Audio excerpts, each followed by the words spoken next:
घनघोर बारिश हो रही थी। बादलों की गर्जना पूरे गांव में गूंज रही थी।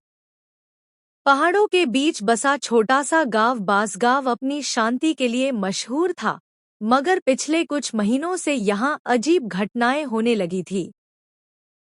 लोग रात को किसी औरत के रोने की आवाज सुनते और कई बार किसी को अपने घर की छत पर चलते हुए महसूस होता।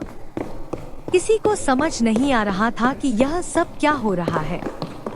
गांव के बीच एक पुराना, टूटा फूटा और बेहद गहरा कुआं था। सालों से उस कुएं का पानी कोई इस्तेमाल नहीं करता था। बड़े बुजुर्ग कहते थे, उस कुएं का अंधेरा किसी इंसान का नहीं, किसी और ही चीज का है।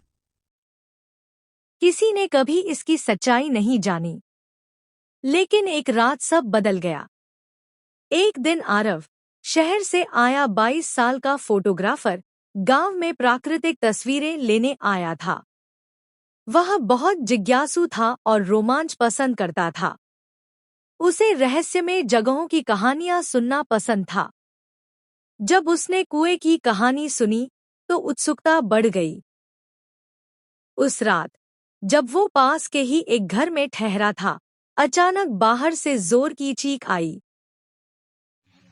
बचाओ, कोई है? आरव ने खिड़की से झांका। दूर कुएं के पास हल्की सी लाल रोशनी टिमटिमा रही थी। वह टॉर्च लेकर बाहर भागा, लेकिन जैसे ही वह कुएं के करीब पहुंचा, रोशनी गायब हो गई। बारिश में पूरा इलाका सुनसान था, बस हवा की सिसकियां और पेड़ों की सरसराहट। अचानक कुएं के अंदर से किसी के रोने की आवाज आई।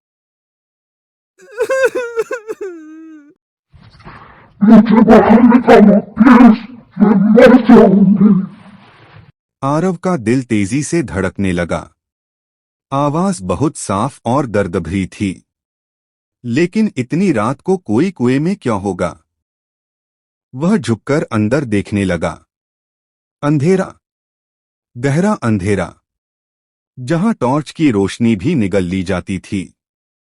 उसे कुछ समझ ही नहीं आया, तभी किसी ने उसके कंधे पर हाथ रखा। आरव चौंक कर पलटा। पीछे गांव की बूढ़ी औरत, दादी जानकी, खड़ी थी। कुएं के पास मत आओ, उसने कांपती आवाज में कहा, जो नीचे से तुम्हें पुकार रहा है वो इंसान नहीं है। आरव ने घबराकर पूछा, लेकिन अंदर कोई फंसा हुआ लग रहा है। दादी ने कहा, जो आवाज सुनाई देती है वो उसी की है, जो 30 साल पहले इस कुएं में मरी थी।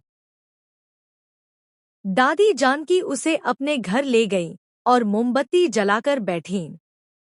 फिर धीरे धीरे उन्होंने कहानी सुनानी शुरू की। करीब 30 साल पहले गांव में एक औरत थी, रत्ना। गांव वाले उसे पसंद नहीं करते थे। लोग कहते थे कि वह तांत्रिक शक्तियों में दिलचस्पी लेती है। उसे अकेले रहना पसंद था। कुछ उसे पागल कहते थे तो कुछ चुड़ैल।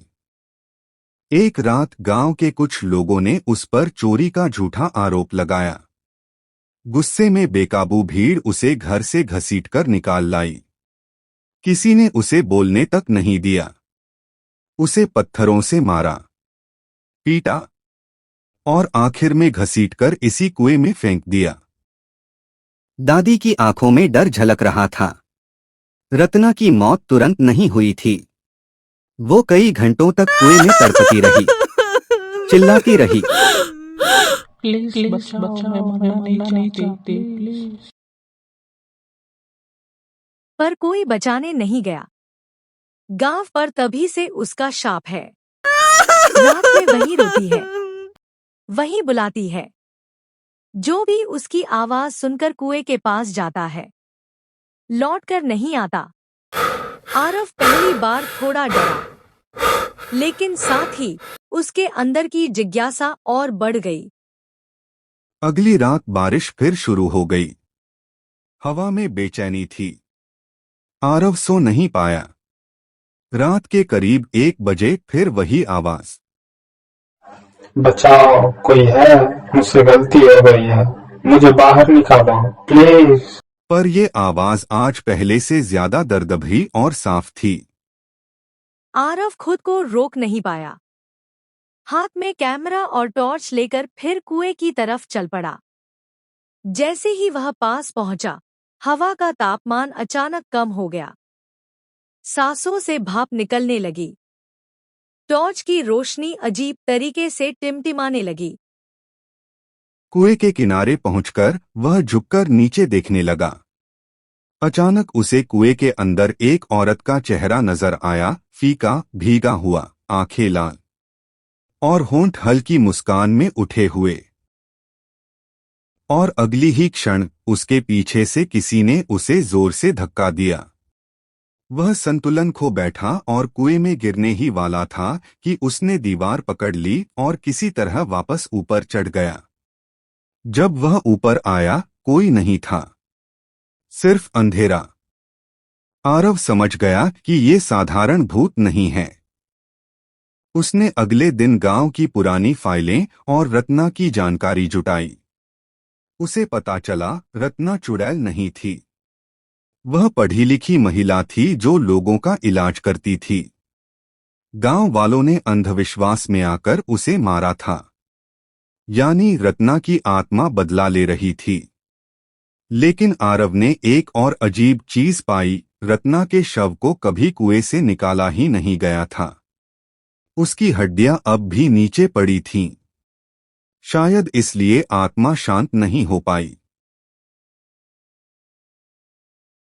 उस रात आरव ने फैसला किया, वह रत्ना की आत्मा को मुक्ति दिलाएगा, चाहे कुछ भी हो। वह दीपक, रोली, गंगाजल और रस्सी लेकर कुएं पर पहुंचा। लेकिन जैसे ही वह रत्ना की हड्डियां ढूंढने नीचे उतरने लगा, कुएं की हवा ठंडी से बर्फ जैसी हो गई। नीचे अचानक एक अदृश्य शक्ति ने उसकी रस्सी हिलानी शुरू कर दी। आरव तेजी से नीचे देखा। रत्ना खड़ी थी। इस बार उसका चेहरा बिल्कुल पास से दिख रहा था। सड़ा हुआ, आंखें गहरी काली, बाल पानी में लिपटे हुए।